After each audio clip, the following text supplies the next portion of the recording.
अस्सलामुअलैकुम दोस्तों, मैं हूं शाहिद। आप देख रहे हैं शाहिद ओगोटेक। दोस्तों, आज का हमारा लेसन 8 है बेसिक्स ऑफ इलेक्ट्रिकल का। दोस्तों, आज हमने स्टडी करना है इलेक्ट्रिक सर्किट्स। दोस्तों, आज हमने 8वें चैप्टर में इलेक्ट्रिकल सर्किट्स के बारे में स्टडी करेंगे। दोस्तों, इलेक्ट्रिकल सर्किट्स आज हम देखेंगे हमारे इलेक्ट्रिकल सर्किट्स कौन कौन से हैं। दोस्तों, इलेक्ट्रिकल सर्किट्स में हमारे ये 3 किस्म के सर्किट्स हैं। पहले नंबर पे दोस्तों हमारा सीरीज सर्किट है। दोस्तों, सीरीज सर्किट। दूसरा हमारा पैरेलल सर्किट है। तीसरा हमारा series and parallel combined circuit है। दोस्तों, सर्किट्स इसके अलावा बहुत सारे किस्म के बहुत सारी एग्ज़ाम्स के हमारे सर्किट्स हैं जिनमें हम लोग देख रहे होते हैं। डोमेस्टिक लेवल पे हमारे सर्किट्स इस्तेमाल होते हैं, कमर्शियल लेवल पे इस्तेमाल हो रहे होते हैं, जिसमें हम बहुत सारी एग्ज़ाम के सर्किट्स बना रहे होते हैं। लेकिन दोस्तों, वो तमाम सर्किट वो इन्हीं सर्किट्स में से ही हम बना रहे होते हैं। उनकी जो बेस होती है वो या तो सीरीज सर्किट की होती है, या पैरेलल सर्किट्स की होती है, या series and parallel combined circuits की होती है। दोस्तों, इन्हीं 3 सर्किट्स में से हम बाकी तमाम सर्किट्स परफॉर्म कर रहे होते हैं, चाहे वो डोमेस्टिक लेवल के सर्किट्स हों, चाहे वो कमर्शियल लेवल के सर्किट्स हों। तो दोस्तों, ये 3 किस्म के सर्किट से हम बहुत सारे सर्किट्स बना सकते हैं। तो दोस्तों, इन्हीं 3 बेसिकली ये हमारे जो 3 सर्किट्स हैं ये हमारी बेस है। हमें इन्हीं सर्किट्स को बेसिकली कंसेप्ट्स को हम समझेंगे तो हम बाकी तमाम सर्किट्स को समझ पाएंगे और तमाम सर्किट के ऊपर परफॉर्म कर पाएंगे। तो दोस्तों, सबसे पहले इलेक्ट्रिकल सर्किट्स में हम सीरीज सर्किट के बारे में स्टडी करेंगे। हम देखेंगे कि हमारा सीरीज सर्किट क्या होता है और इसकी क्या खसूसियात हैं। इसको हम डीपली हम चेक करेंगे कि हमारा सीरीज सर्किट बेसिकली है क्या। दोस्तों, हम सीरीज सर्किट को थ्योरेटिकल भी हम स्टडी करेंगे, हम इसको डायग्रामेटिकली भी समझेंगे और हम इसको मैथमेटिकली भी समझेंगे कि सीरीज सर्किट 3 किस्म के 3 तरीक़ों से हम इस सीरीज सर्किट को सीखने की कोशिश करेंगे। तो दोस्तों, सीरीज सर्किट को अगर मैं थ्योरेटिकल देखूंगा तो सबसे पहले मैं सीरीज सर्किट की डेफिनेशन को देखूंगा कि इसकी डेफिनेशन क्या है। दोस्तों, ये मेरी डेफिनेशन है, जैसा कि आप लोग देख रहे हैं इसको। ऐसा सर्किट जिसमें करंट गुजरने का एक रास्ता हो, उस सर्किट को सीरीज सर्किट कहते हैं। दोस्तों, ये सीरीज सर्किट की डेफिनेशन है। अगर हम बुक्स में भी देखेंगे तो हमें सीरीज सर्किट की डेफिनेशन कुछ इस तरह से मिलेगी कि उस सर्किट में करंट गुजरने का सिर्फ एक पाथ होता है। दोस्तों, एक से ज़्यादा पाथ उसमें नहीं होता। तो एक रास्ता रखने वाला जो सर्किट होता है, करंट का एक पाथ रखने वाला सर्किट सीरीज सर्किट होता है। अगर मैं उसको डायग्रामेटिकली देखूंगा सीरीज सर्किट को, तो उसकी डायग्राम कुछ इस तरह से बनेगी। दोस्तों, ये मेरी बैटरी है। दोस्तों, ये मेरी R1 है, ये मेरी R2 है, ये मेरी R3 है, और इस साइड पे मेरा करंट गुजर रहा है। दोस्तों, और करंट को मैं I से लिखता हूँ। दोस्तों, ये सिंबल आपने लाजमी याद रखने हैं। V हमारे वोल्टेज होते हैं, V मेरा वोल्टेज है जो कि बैटरी से हमें मिलेंगे, और I मेरा करंट है, और R मेरी रेजिस्टेंस है। वो रेजिस्टेंस कुछ भी हो सकती है, वो बल्ब हो सकता है, वो मोटर हो सकती है, वो ट्यूबलाइट हो सकती है, वो इंडक्टिव लोड हो सकता है, वो कैपेसिटिव लोड हो सकता है, वो रेजिस्टिव लोड हो सकता है, वो कोई भी लोड हो सकता है। तो ये रेजिस्टेंस मेरी लोड होगी। ये सर्किट तार के अंदर से जो वोल्टेज की वजह से जो गुजरेंगे इलेक्ट्रॉन, वो मेरी करंट होगी, और ये मेरा प्रेशर होगा जिसकी वजह से वायर के अंदर से करंट गुजरेगी। तो दोस्तों, ये मेरा सीरीज सर्किट है। तो आप लोग देख रहे हैं कि इस सर्किट में करंट गुजरने का पाथ सिर्फ एक है। यहाँ से मेरा करंट गुजर रहा है, यहाँ से गुजरेगा, ये मेरा इनपुट होगा दोस्तों, इनपुट। और यहाँ से मेरा जब आखिरी लोड से आउट होगा करंट मेरा, वो आउटपुट होगा और वापस बैटरी के से ग्राउंड हो जाएगा। तो दोस्तों ये मेरा सीरीज सर्किट है। इसमें आप लोग देख रहे हो कि इस एक पाथ के अलावा कोई रास्ता नहीं है इस सर्किट में। अगर मेरा ये एक लोड, एक रेजिस्टिव लोड को मैं हटा दूंगा, यहाँ से काट दूंगा उसको, तो मेरा करंट यहाँ पे रुक जाएगा, आगे नहीं जाएगा। इस एक के ख़राब होने की वजह से बाकी लोड भी मेरा ऑफ हो जाएगा। तो सीरीज सर्किट का नुकसान ये होता है कि अगर लगे हुए सीरीज के अंदर एक लोड भी बंद होगा या ख़राब होगा तो आगे बाकी लोड मेरा बंद हो जाएगा। लेकिन अगर मैं इस लोड को हटा के इसको बिल्कुल आपस में मैं शॉर्ट कर दूंगा, जोड़ दूंगा, तो फिर मेरा बाकी लोड चलेगा। जब तक मैं इसको जोड़ूंगा नहीं मेरा लोड बंद रहेगा, आगे वाला लोड मेरा चल नहीं पाएगा। बेशक ये लोड आपस में कनेक्टेड ही क्यों ना हो, बाकी लोड सारा मेरा पीछे वाला बंद हो जाएगा जब मैं आगे से लोड को हटा दूंगा। तो अब दोस्तों हम इसको मैथमेटिकली देखेंगे कि मैथमेटिकली मेरा सीरीज सर्किट क्या कहता है। दोस्तों मैथमेटिकली मैं वही सर्किट बनाऊंगा 3 रेजिस्टेंस वाला।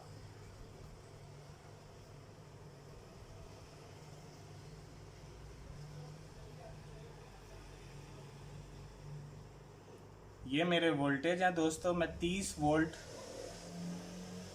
अपने बैटरी से देता हूँ, कनेक्ट करता हूँ इस सर्किट में, और मेरी R1, R2,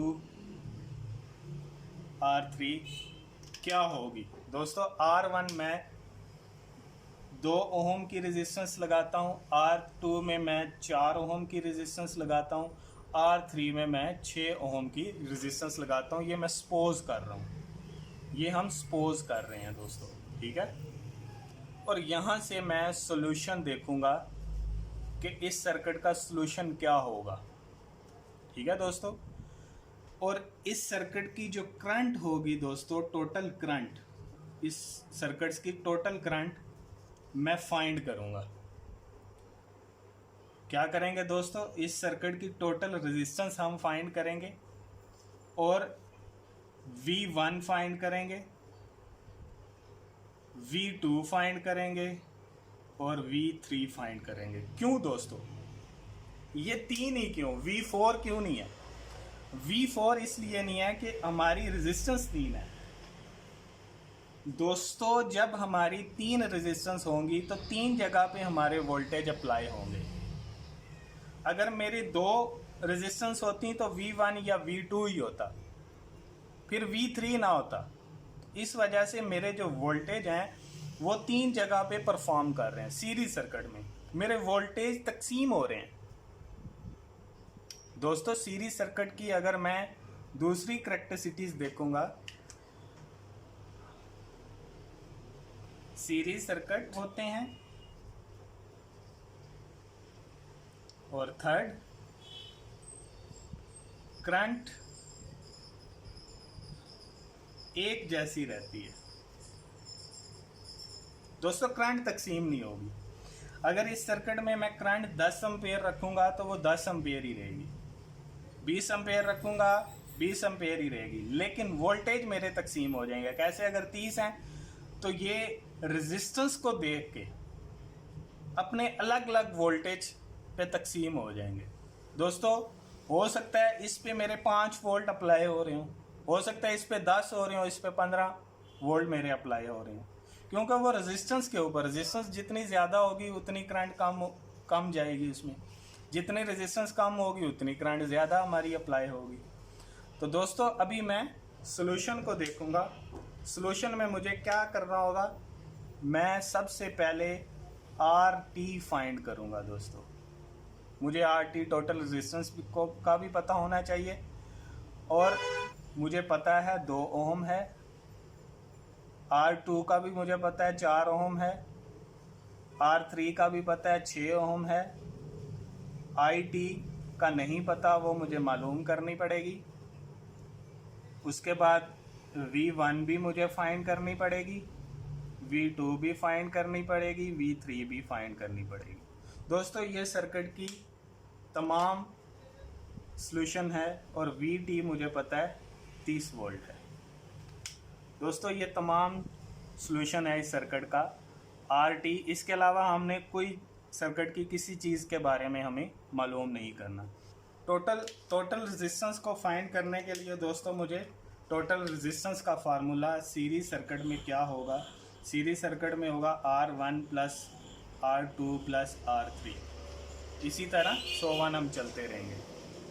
ये मैंने क्यों लिखा दोस्तों 101, वो इसलिए कि अगर R4 होता तो प्लस R4 मैं लिख देता, मतलब कि इस तरह वो सीरीज़ के अंदर चलती रहेगी। इसलिए हमारे पास सिर्फ 3 रेजिस्टेंस है, हम 3 रेजिस्टेंस को फाइंड करेंगे। R1 कितनी है दोस्तों, साथ साथ आपने बोलते रहना है, 4 ओम और 6 ओम। तो दोस्तों RT मेरी कितनी हो जाएगी, 12 ओम।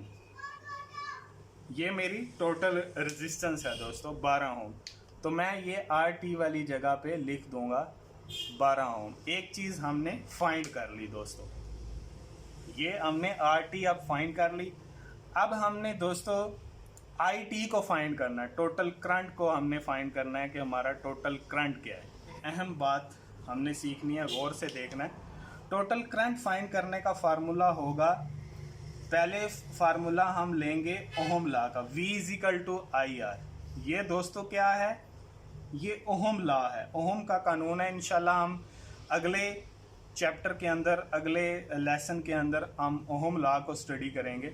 हमें पहले ये स्टडी करना चाहिए था, लेकिन दोस्तों हम सर्किट्स को पहले देख लें। अगर सीरीज सर्किट को हमने देखा है, इसके बाद हम ओहम लॉ को भी स्टडी करेंगे। इंशाल्लाह नेक्स्ट वीडियो आपने लाजमी देखनी है, हम ओहम लॉ को स्टडी करेंगे, उसको आपने गौर से देखना है।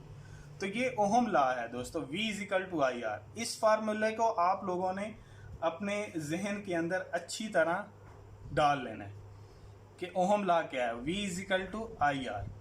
अब इसमें हम IT को कैसे फाइंड करेंगे दोस्तों, अगर मैं I को फाइंड करूंगा तो ये फार्मूला कैसे होगा, ये V उधर जाके डिवाइड हो जाएगा रेजिस्टेंस के साथ, I = V/R।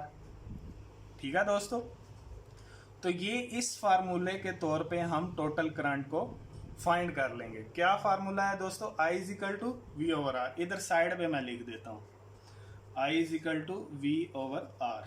ठीक हो गया दोस्तों, ठीक है दोस्तों। तो I = V/R, लेकिन हम क्या फाइंड कर रहे हैं, IT टोटल करंट। तो टोटल करंट के लिए हमें तमाम चीज़ें टोटल चाहिए, VT भी टोटल वोल्टेज चाहिए और RT भी टोटल चाहिए। तो VT टोटल क्या है, 30, और RT टोटल क्या है, जो हमने फाइंड किया अभी थोड़ी देर पहले, 12 ओम। दोस्तों जब मैंने तकसीम किया 30 के साथ, 30 वोल्टेज को 12 रेजिस्टेंस के साथ, तो 2.5 ओम, एम्पेयर, 2.5 एम्पेयर करंट आ गई मेरी सर्किट्स की। कितनी दोस्तों, 2.5। तो दोस्तों अभी मेरा करंट भी फाइंड हो गया, कितना, 2.5 एम्पेयर।